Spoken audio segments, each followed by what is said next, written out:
E convido você, os que desejarem, a invocarem comigo o Espírito Santo, que nós estaremos falando coisas sérias e que eu tenho certeza que muitos aqui irão colocá-la em prática.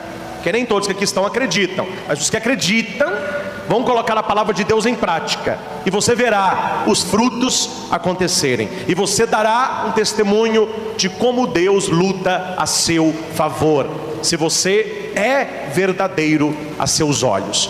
Então convido a fechar os olhos, aqueles que desejam, e vamos rezar com fé a oração do Divino Espírito Santo. Vinde, Espírito Santo, enchei os corações dos vossos fiéis, quase tem neles o fogo do vosso amor. Enviai o vosso Espírito, e tudo será criado, e renovareis a face da terra.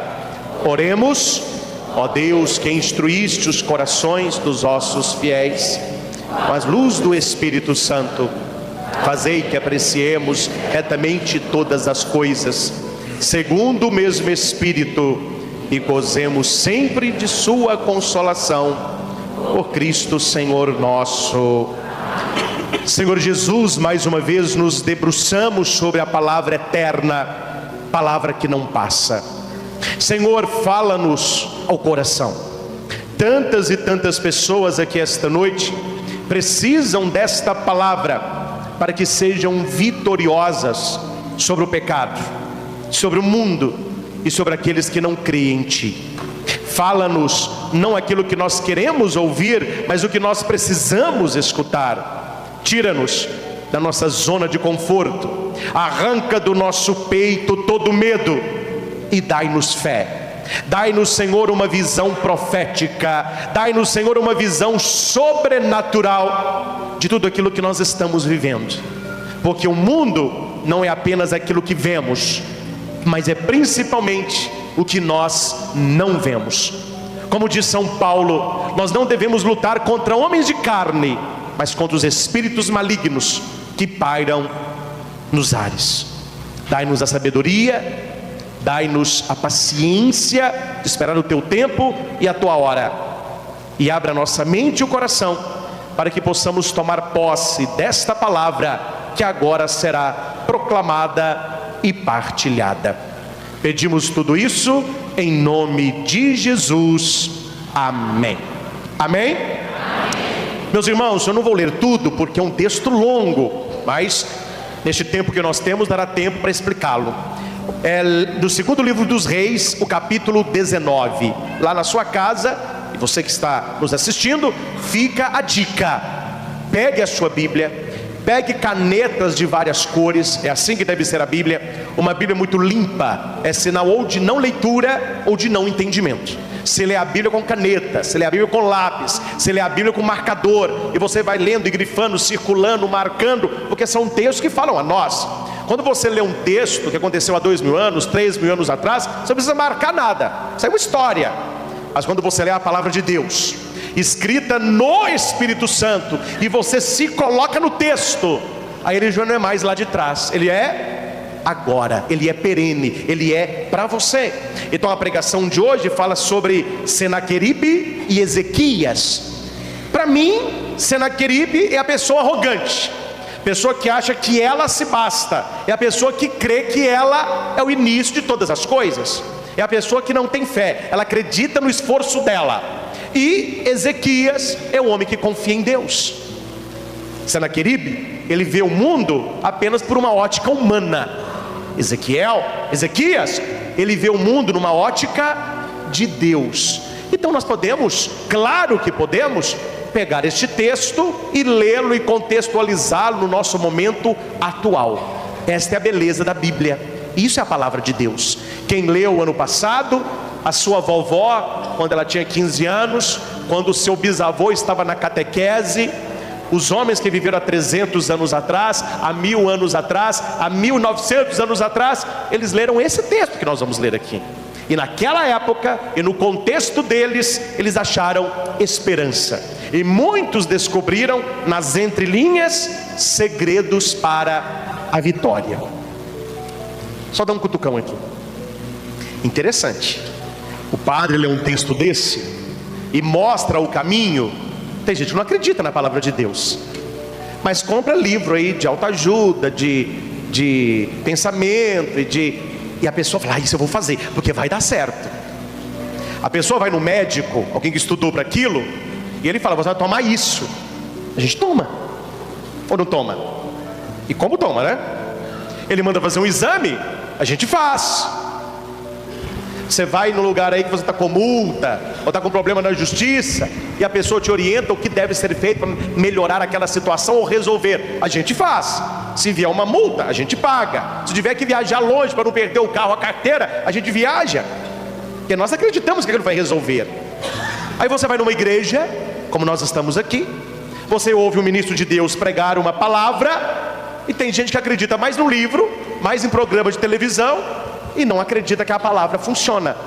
São tempos difíceis que nós estamos vivendo, onde livros de autoajuda, eu acredito em autoajuda, mas eu acredito muito mais numa ajuda do alto. Eu acredito nessa parceria entre mente, emoção e atitude, com o pressuposto da fé, da crença, da graça. Eu não posso ser o meu início e o meu fim. Eu não posso ser a balança da minha própria existência, porque eu não me criei, então eu não vivo para mim, eu vivo para o Senhor. A palavra diz isso. Nós não vivemos para nós mesmos, nós vivemos para o Senhor. E não importa se vivemos ou se morremos, porque quem é do Senhor, vivo ou morto, pertence a Ele. Então acredite nessa palavra, aplique na sua vida esta palavra. Eu estou com vocês aqui toda quarta, vocês me conhecem. Se fosse uma história de carochinha só para enrolar tempo, eu não falaria o que eu vou falar hoje, porque funciona. E se você fizer, você verá a graça de Deus na tua casa e na tua história. A história aqui na Bíblia, capítulo 19, segundo livro de Reis, fala de um rei assírio. Ele está contra o povo de Deus, que se encontra em Jerusalém. Vamos colocar aqui só para você entender a comparação. A Síria, neste texto, são aquelas pessoas que não acreditam na graça de Deus, não acreditam que essa palavra funciona. E quem está em Jerusalém é porque acredita na graça de Deus. Senaqueribe, ele foi conquistando todos os reinos conhecidos.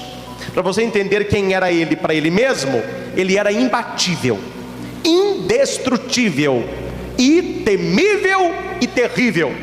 Quando os reis, os outros reis, ouviam o nome Senaqueribe, eles tremiam, porque ele veio devastando e conquistando a todos. E quem não rendia antes da batalha, porque ele ainda fazia isso: olha, vocês me conhecem, vocês sabem o exército que eu tenho, vocês sabem quem eu sou, não sabem? Os outros então não luta, já desiste. Vocês vão tirar a bandeira de vocês, colocam o meu estandarte, paguem os impostos, me deem os melhores soldados e terras e ouro, e está tudo resolvido. E a maioria fazia. Os que lutavam, ele matava os homens, matava os maridos, colocavam as mulheres para escravas na cozinha, estupravam as adolescentes e jovens e colocavam como escravas para limpar os palácios as crianças. Era um homem temível. E ele foi. E tem gente que vai, não é? E ele se achava. Tem gente que se acha, e se acha, e vai crescendo.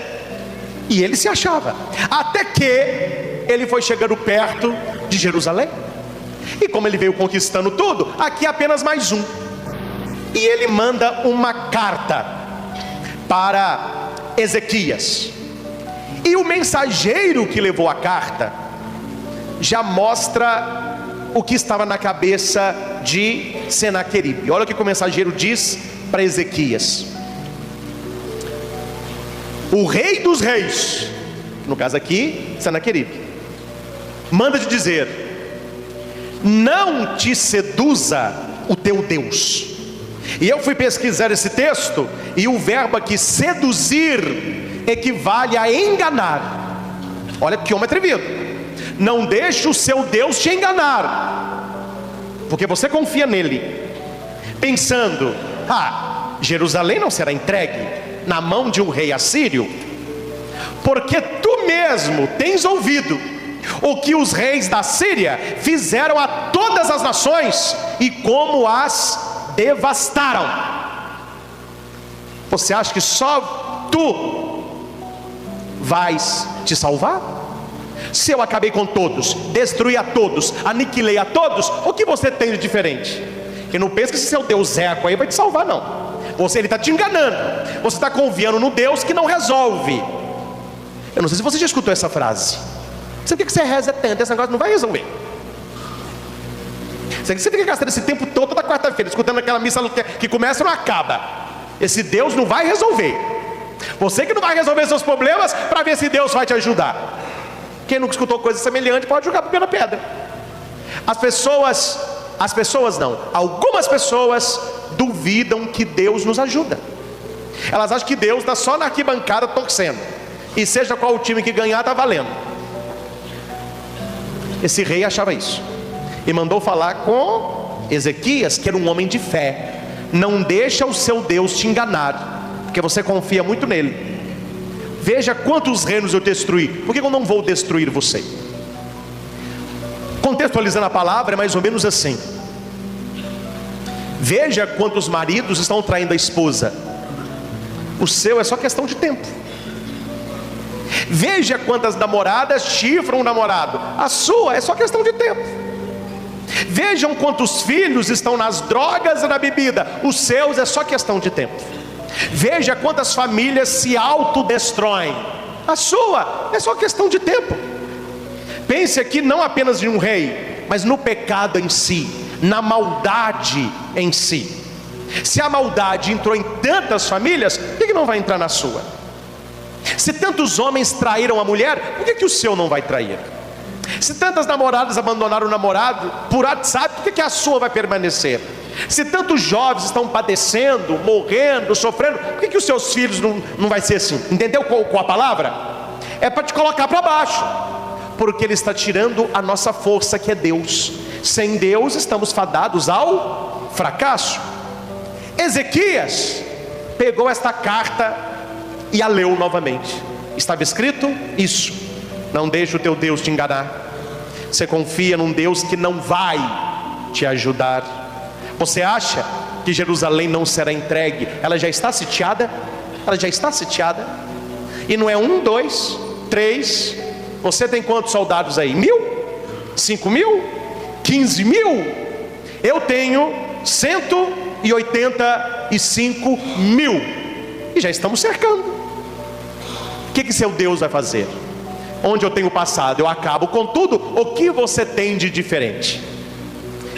Gente, se você não acreditar que o seu batismo te faz diferente, se você não acreditar que a missa que você participa te faz diferente, se você não acreditar que o Espírito que está em você, porque eu acredito nisso, que Jesus disse: vós sois templo dele.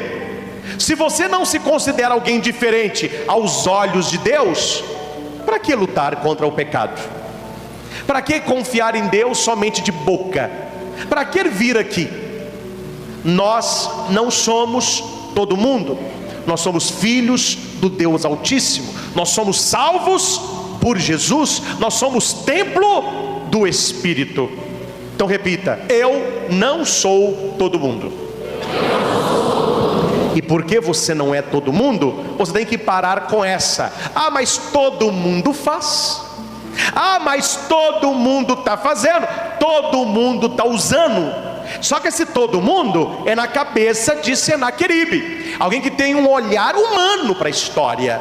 Só que nós estamos na turma de Ezequias, aquele que confia em Deus. Agora eu quero colocar você no local de Ezequias. Vamos trocar a cidade de Jerusalém pela sua família, pelo seu casamento, pelo seu trabalho, pelo seu namoro, pela sua faculdade, pelo seu sonho. Talvez você não receba uma carta, mas há pessoas que ao seu redor dizem para você que não vai dar certo. Esse namoro não vai dar certo. O Enem que você tanto sonha não vai dar certo. A empresa que você quer abrir, não abra, não vai dar certo. A sua família, é questão de tempo, também não vai dar certo. Aí você vai dizer assim: para de falar palavra negativa, eu acredito que vai dar certo. Aí alguém diz para você assim: assista jornal. Isso acontece com todo mundo. O que você tem de diferente dos outros? Foi a pergunta que Senaqueribe fez para Ezequias. O que você tem de diferente dos outros? Ele não sabia. Mas ele não sabia porque ele só via o humano, ele não via o sobrenatural. E quando você tem fé, e quando você vem à igreja, pressupõe que você acredite no sobrenatural. Quem aqui tem fé? Pode abaixar. Se você tem fé, você acredita em coisa que ninguém acredita. Estou mentindo? Não. Ô padre, oi, benzo o meu tercinho? Benzo. Muito obrigado. Quem não tem fé, para que o padre fez um mais assim? Você está achando que resolveu alguma coisa? Não é não? Porque ele só vê o que o olho vê. Para que batizar menino? Levar menino para o padre jogar água na cabeça dele, a água joga aqui mesmo. É a turma do Senaqueribe. Eles só veem o material, eles não veem o espiritual.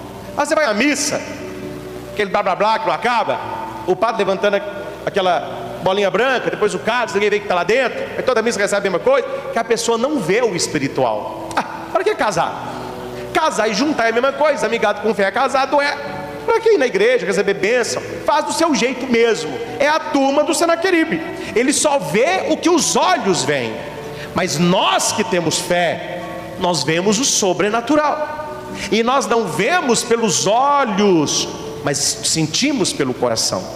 Nós olhamos para a hóstia e sabemos, é o Senhor, é a Eucaristia. Você recebe uma bênção e você crê, eu estou sendo abençoado. Você ouve uma leitura dessa, não é uma história, é palavra de Deus, então acontece. Por que eu estou dando esses exemplos aqui? Porque quando aparecer problemas na sua vida, ou na vida de quem você conhece, fica olhando o que a pessoa faz. O que ela faz vai te mostrar se ela é da turma de Ezequias, quem tem fé, ou se ela é da turma de Senaqueribe, aquele que só resolve a coisa na porrada do jeito dele. Ou é do meu jeito ou não é de jeito nenhum.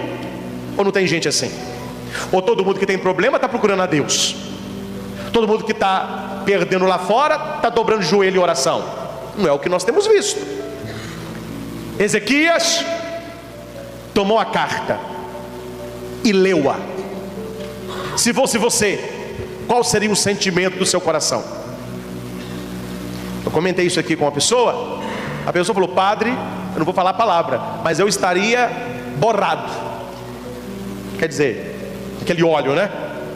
A pessoa falou, meu Deus, eu dentro de um lugar com 185 mil soldados em volta, o que eu poderia fazer? Vamos ao segredo. 1, 2, 3. 3 segredinhos. Ah, padre, é só isso? Quero ver fazer. Eu quero ver aparecer na sua vida um problemaço desse aqui, que você não consegue resolver, e você fazer isso aqui. Primeiro, ele pegou a carta, não teve depressão, não desmaiou, não fez escândalo, não fez barraco. Não. Ezequias tomou a carta e leu-a. Depois, primeiro, subiu ao templo do Senhor. Qual é o primeiro segredo? Primeiro segredo, subir ao templo do Senhor. Qual é o primeiro segredo? Aqui é um templo do Senhor. Ou seja, você está com um problema na vida, não se afaste do templo do Senhor. Não se afaste da sua comunidade. Tem 3 tipos de pessoas que rezam. Vocês conhecem as 3? Tem gente que reza só quando as coisas vão más. Tem gente que reza só quando tudo está bom. E tem gente que reza. A gente tem que ser o terceiro tipo. É o que reza. Eu não aponto ninguém porque eu não conheço assim todo mundo. Mas tem gente que chega na missa e fica assim, ó, olhando quem está. Às vezes quando vê uma figura diferente, fala assim, nossa senhora, não olha agora não. Mas é no terceiro banco no meio, à direita. Olha lá, depois eu comento. A pessoa despista, né? Fingindo olhando no relógio assim, ó. Comadre, eu não sabia que esse cara rezava. Mas comadre não reza não. É porque o trem tá feio. Se ele começou a rezar, pode saber que ele está lascado. São pessoas que você não vê rezando. Você não vê rezando. Você não vê na igreja. Você não vê numa novena. Você não vê. Mas quando o trem tá russo, aí, meu filho, é novena, é trezena, aí fica ajoelhado, aí levanta os braços, é porque está precisando, não tem fé nenhuma, está aqui só para receber. O dia que receber, você não vê a pessoa mais. Eu recebi a graça, aí ela some. Tem gente que só reza quando está lascado, mas tem gente que é o contrário. Está tudo bom? Ela está rezando. Obrigado, Senhor, eu estou com saúde. Obrigado, Senhor, meu filho passou no Enem. Obrigado, Senhor, meu salário aumentou. Ela está rezando. Mas aí o marido perde o emprego, aí o filho fica doente. Para que rezar? Olha o que aconteceu. Esse negócio não funciona, é nada. A pessoa some. Entendeu os dois tipos? Se está bom, tem gente que não reza, mas tem gente que reza só se está bom. Se está ruim, tem gente que não reza, fica revoltado. Tem gente que reza porque está ruim. E tem o terceiro tipo que agrada o coração de Deus, é aquele que reza. Ele reza.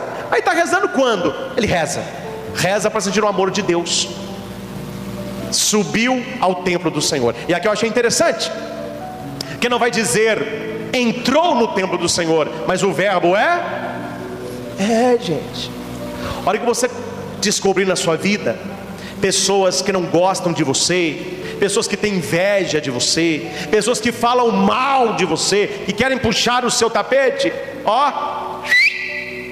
suba, não nivele não parta para fazer a mesma coisa. Ela está falando de mim, vou falar dela também. Deu, levou, não, suba, se nivele por alto, não se nivele por baixo. Suba, mas não suba no seu pedestal, suba para se encontrar com Ele. Quantas e quantas vezes na Bíblia Jesus passa a noite em oração no alto de uma montanha? Na Bíblia o subir é encontrar com Deus. Então não fica nessa mixolha, essa discussão, esse tititi que todo mundo fica, não. Você é diferente, você vai subir. Você vai subir para o templo. Primeiro segredo. Segundo segredo, ele estendeu a carta diante do Senhor. Qual é o segundo segredo? O que estava na carta dele? O maior problema que ele tinha, certo? Então quando você sobe ao templo do Senhor, você tem que acreditar: eu estou diante do Senhor, e para Ele eu posso mostrar o meu maior problema. Para ele era carta de ameaça, e para você qual é? Hoje na hora da adoração nós vamos fazer esse gesto de mostrar para Deus essa carta. Para Ele uma ameaça de invasão, para mim não é isso, mas há outro problema. Na sua vida qual é esse problema? Que tira o seu sono, tira a sua fome, te deixa mais triste, preocupado, ansioso. Ele mostrou diante do Senhor. Terceiro segredo, e na presença do Senhor ele orou. Qual é o terceiro segredo? Esses são os três segredos. Como que nós vencemos na vida com Deus? Quem tem uma visão mundana não vai fazer nada disso aqui. Não, eu vou resolver do meu jeito. Então resolva. Mas aqui está um segredo de quem quer resolver as coisas tendo Deus do seu lado. Quer resolver do seu jeito, meu irmão? Resolva, se estrepe para lá. Se der certo, sorte, se não tem, azar. Mas aqui é um segredo. Como que eu coloco Deus para me ajudar no meu problema? Como que eu coloco Deus para trabalhar a meu favor? Primeiro, não se nivele, suba. Não se afaste do templo. Mostre para Deus o seu problema e ore, e ore. A oração de Ezequias é do versículo 15 ao versículo 19. Quem está ouvindo esta pregação, quem está assistindo, marque na sua Bíblia as 4 partes da oração, para você aprender a rezar. Tem gente que não sabe nem rezar. Aqui ele mostra como que se reza no momento de aflição. Você fica desesperado, entra na capela, joga flor no chão, apaga a vela, rouba o tapete, confusão, meu irmão. A pessoa fica desesperada. Ezequias deu uma receita de como se reza. O versículo 15, ele mostra para Deus que ele sabe quem Deus é.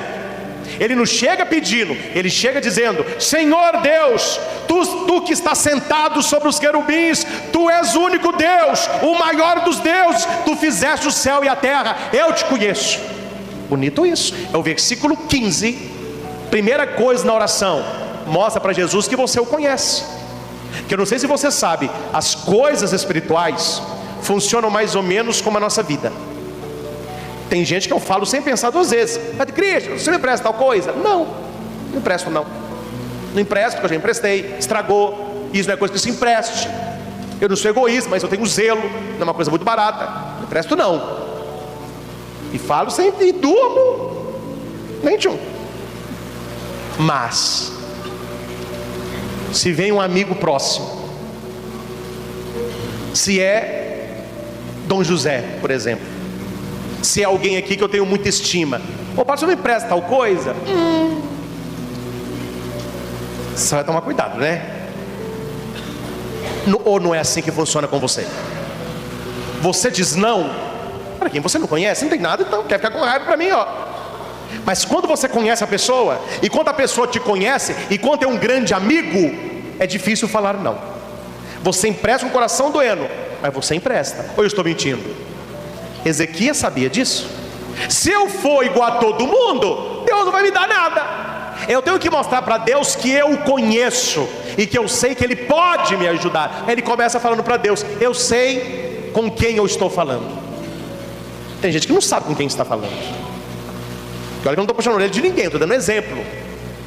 Você acha que no meio de uma oração profunda, quem fica mexendo em celular sabe o que está acontecendo aqui? Não sabe. Um momento sagrado da Eucaristia, onde o céu se abre e Deus abençoa este local. A pessoa, ela está aqui, mas ela não sabe com quem ela está. Que se ela soubesse que é com Deus, ela teria uma atitude de adoração. Ela tem uma atitude de dispersão, de distração. Ela fica voando.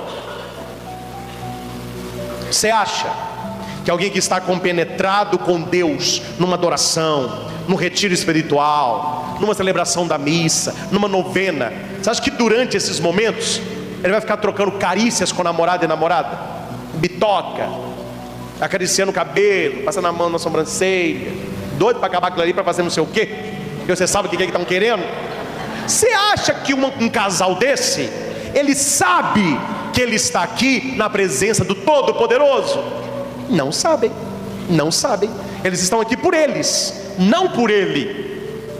E Ezequias está mostrando: eu sei com quem eu estou falando, eu sei quem é o meu Deus, e eu sei me comportar na presença do meu Deus. Eu sei que o Senhor pode mudar a minha história. Primeiro ele faz o cenário, quem é Deus. Segundo ponto, é o versículo 16.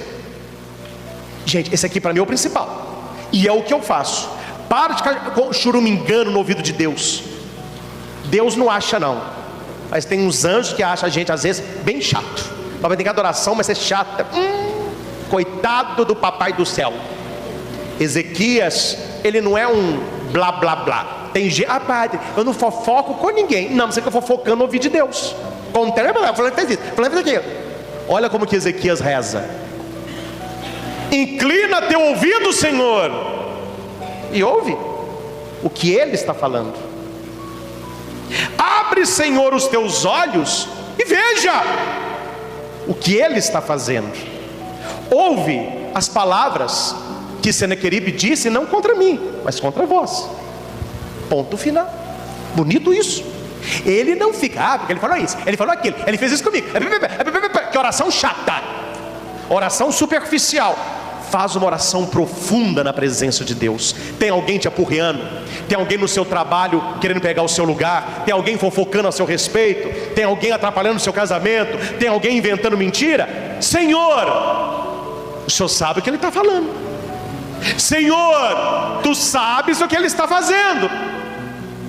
Eu te entrego isso, Senhor. Eu não estou te pedindo nada, mas o Senhor está vendo o que Ele está falando, o que Ele está fazendo. Entendeu como uma oração profunda? Ele não está pedindo nada. Ele falou: Senhor, vá lá, não acredite em mim não, mas vai lá e veja o que Ele está fazendo, o que Ele está falando. Fala para Deus isso: Senhor, eu estou trabalhando nesse lugar, estou dando esse relacionamento, estou estudando, mas veja o que tal pessoa está falando, veja o que tal pessoa está fazendo comigo. Não vou falar que o Senhor já sabe, mas veja. Vem a terceira parte, são 2 versículos, 16 e 18. Ele vai informar a Deus por que Ele está ali. Eu não estou aqui, Senhor, porque eu sou fraco, não. Eu não estou aqui, Senhor, porque eu não quero resolver o meu problema, não. Porque o que eu estou contra, estou resolvendo. Mas eu estou falando do Senhor aqui, do rei da Síria. Ele está vindo devastando todo que é reino por aí. Se eu desse conta sozinho, eu não estaria aqui. Eu preciso de ti. Eu sozinho não dou conta. E ele fecha a oração no versículo 19. Preste atenção. O que muita gente reza e não alcança. Profundo isso aqui. Mas agora, Senhor, livra-me de suas mãos. Pensa, depois nós vamos rezar. Você quer se livrar de que hoje? Livra-me. Para quê? Para quê? Tem gente que reza para o outro se dar mal. Ô Senhor, fulano de tal quer tirar o meu trabalho, que ele perca o dele. Que coração que é esse? Que espírito que é esse? Alguém que reza pedindo coisas ruins para os outros. Tem um texto bíblico, eu não vou entrar nele, mas Jesus pede que os discípulos preparem para ele uma moradia na Samaria. Quando os discípulos vão lá e eles ficam sabendo que eles são judeus e que estão indo para Jerusalém, eles não arrumam nada. E os discípulos voltam com raiva e falam com Jesus assim: "Ô Senhor", até os discípulos, gente, eles não quiseram nos receber. Eles não quiseram te receber, Senhor. Senhor, queres que oremos ao Pai para que ele jogue bola de fogo lá e acabe com tudo? Já os discípulos. Aí Jesus falou assim: "Tá dose, hein? Está dose por minha conta, né? Tá dose, hein?" Ele disse para os discípulos: "Não sei de que espírito sois." Está na Bíblia isso. Jesus disse para eles: "Eu não estou entendendo de que espírito vocês têm dentro do coração. Eu estou aqui perdoando, fazendo bem, pregando a justiça, quando você quer destruir o outro, só porque o outro não gosta da gente." E aqui para nós, tem gente que só consegue conviver com quem gosta dele. Aí no seu trabalho você não convive bem porque fulano de tal não gosta de você. Eu quero mudar de casa, minha vizinha não gosta de mim. Que fraqueza, que frescura. Aqui é o contrário. Para que Ezequias está rezando? Para que a vitória que o Senhor nos dará seja para todos os reinos da terra, que eles saibam, só tu és Deus. Ele não pede hora nenhuma nada de ruim para o seu inimigo. Pede! Por isso Deus ouviu. Por isso Deus ouviu. Oh meu Deus, tem uma piriguete azarando meu casamento. Acaba com ela, destrói ela, abaixa ela, manda ela para o inferno. Mas que oração que é essa, meu irmão? Jesus olha para você e diz: "Não sei que espírito sois." Oração perfeita. Reconhece a Deus, mostra para Deus o que o outro está falando e fazendo, mostra por que ele não resolve sozinho, e mostra por que ele está rezando, para que Deus seja exaltado. O Senhor usa da boca de um profeta para falar a ele, a boca de Isaías. Olha o que Deus disse para ele. Eu vou ler como está, depois eu vou ler para a sua família. Tome posse disso. Deus disse assim: "Ezequias, Senaqueribe não entrará nesta cidade, nem lançará uma flecha contra ela, nem assaltará com escudo, nem a cercará com trincheira. Pelo caminho que ele veio, ele vai voltar. Ele vai voltar.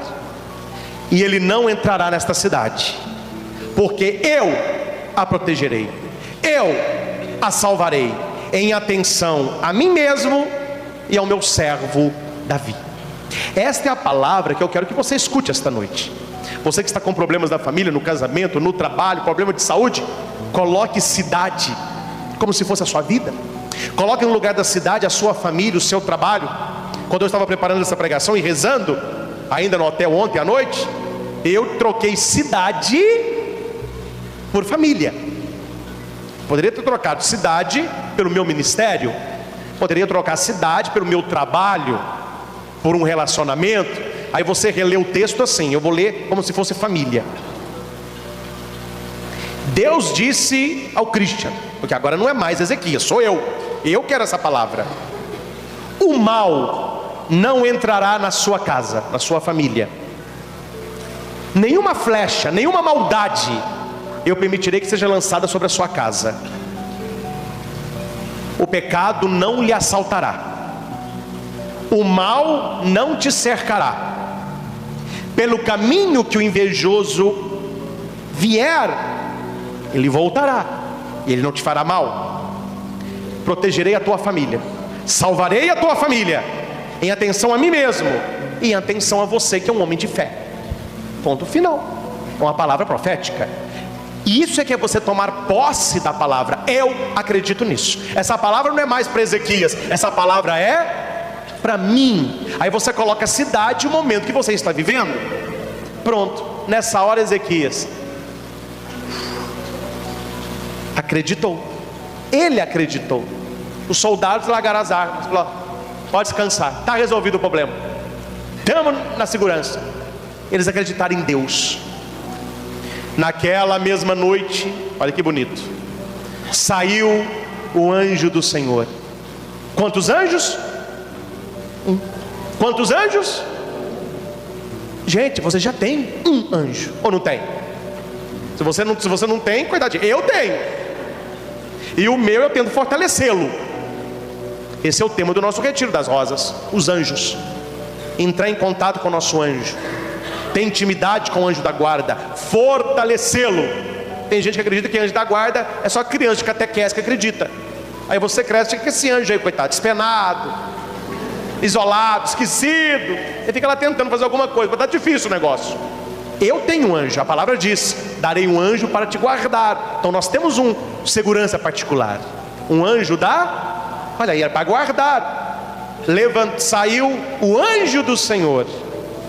Quantos anjos? Então só o seu anjo dá conta do recado. Ele foi no acampamento assírio. Um anjo exterminou 185.000 homens. Senaqueribe, rei da Síria, voltou pelo mesmo caminho que veio, com pavor e tremor. O poder de Deus pôs o inimigo para correr, destruindo aquilo que para ele era uma força. O exército aqui pode ser o quê? Posso dar um exemplo mais concreto ou vocês não querem? Quer que desenhe? Atendi um dia desse uma moça, fez isso aqui, ó. Vai trabalhar numa empresa grande em BH. O sonho dela é crescer lá. Ela entrou por mérito, passou em primeiro lugar na seleção. E ela foi trabalhar com a gerência. Já entrou na gerência. E uma das secretárias, ela é secretária, a outra secretária é amante do dono da empresa. O homem é casado, a secretária é amante dele. E essa secretária não foi com a cara dela. Qual é o poder que a secretária tem sobre a outra? Ela está com o dono da empresa nas mãos. No contexto da pregação de hoje, o exército que a secretária, que essa moça está enfrentando na empresa, é o dono da empresa, porque ele, se for para escolher, vai escolher qual das duas. Entendeu um exemplo concreto? Este exército que Senaqueribe tinha é a pessoa que está contra você. O que ela tem a favor? Talvez ela na empresa tenha um cargo maior. Talvez ela seja mais esperta que você, ela seja muito mais falsa, ela consegue agradar os outros, e você que é o certo fica como errado. Ela tem a mentira, a calúnia. Mas quando um anjo só se levantar, quando Deus olhar para você e atender a sua oração, você que subiu para o templo, mostrou o problema e orou, a vitória lhe será dada. Este é o texto que eu gostaria que você rezasse em casa, que você lesse em casa, e que você se colocasse no local de Ezequias, no lugar de Ezequias, vivendo o que este homem estava vivendo. 185.000 contra ele. Ele falou assim: sabe de nada, sabe de nada, porque com ele é maioria absoluta. Eu prefiro eu estar com ele do que eu estar com 185, porque um anjo só acabou com tudo. Aí eu quero só abrir um parênteses que eu fico imaginando. A Bíblia diz que ninguém sabe o dia ou a hora que o Senhor voltará. E quando o Senhor voltar, com ele virão anjos, arcanjos, querubins, serafins, potestades. O ser humano não conhece o poder do céu.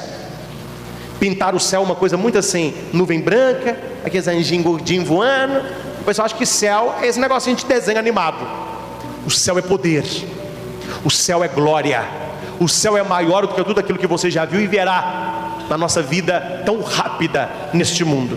O ser humano só conheceu o poder do arcanjo, e a gente enche o peito, o arcanjo Miguel.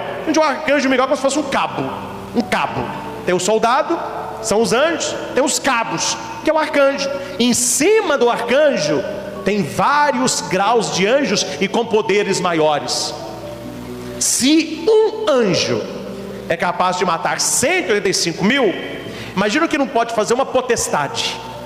Potestade tem asas nos olhos, nas costas, nos pés. São aqueles que ficam mais próximos ao trono de Deus. Imagina o que não pode fazer um querubim, um serafim, um principado, que é um poder tremendo. Isso tudo está nas mãos de Deus. Isso tudo está adorando a Deus. E um dia nós veremos tudo isso. E eu quero ver tudo isso. E o Senhor prometeu que veremos, quem tiver fé. Coisas que os olhos não viram, que o ouvido não ouviu, que o coração não sentiu, eu tenho preparado para aqueles que me amam. Esta é a fé em Jesus. A minha vida não se resume nisso. A minha vida não é trabalhar, comer, dormir, ficar doente, melhorar, namorar, casar, ter filho, ficar velho e morrer. Não é isso não. Isso aqui é uma passagem. Nós estamos e um dia estaremos num lugar que não passará mais. Eternidade. E a missa é para aqueles que vivem essas 3 dimensões. Subir ao templo. E aqui é subir mesmo, né? Quem vem de lá, ó, a subida mesmo. Subir ao templo. Segundo, mostrar o problema. Não peça nada, mostre o problema. Peça a sua libertação, não peça o castigo para o outro. Terceiro, oração. A consequência é a promessa que Deus dá, e o mundo espiritual começa a agir. Meus irmãos, só para ficar claro, eu não estou aqui pregando que essa noite o seu anjo da guarda vai exterminar seu inimigo, fulminar seu inimigo. Na leitura, este anjo que vai até o exército é o sobrenatural que está acontecendo. Você tem que acreditar aquilo que eu, graças a Deus, acredito. Eu acredito nisso. Que quando eu rezo e eu mostro para Deus uma situação, Deus começa a fazer algo para aquilo ali.